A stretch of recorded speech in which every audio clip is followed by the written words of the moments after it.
magkakasama sila. Pero na ano lang ako na itutuloy, hindi ko ano. Alam mo si Ren, very ano siya, she's a very private person. Kung may boyfriend at kung sino yung boyfriend niya, hindi ko rin pinakikialaman, di ba? Kasi huwag natin anuhin, di ba? Kaso lang, syempre kita paano na nasasaktan. Kasi lalong hindi, kasi hindi totoo talaga. Hindi totoo. So pag-iusap ko na lang po sa King Pao, huwag naman ganun. Maging fair kayo sa bata. Lalo pa wala naman talaga siyang kinalaman, di ba? Kim Pao fans yan. I think sila. Based dun sila, sa ano? sila, yes. Oo. Nagsalita ba si Pao?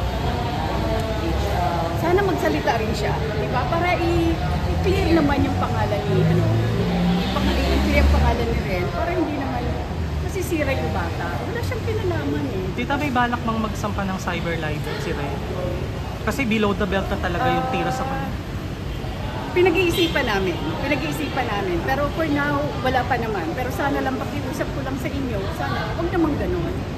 Ang pakiusap ko lang, sana maging fair kayo. At alamin niyo muna po anong totoo. Diba? Nasasaktan ako kung may alaga. Kasi hindi talaga maganda.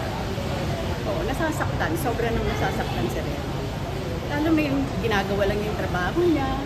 And she's a very good actress, di ba? Binibigay niya ang kanyang role para ma-justify niya yung whatever role na binibigay sa kanya. Pero tapos sisirain lang siya ng ganito. Thank you, tita. Oo nga. Kaya, ayun Tita, yung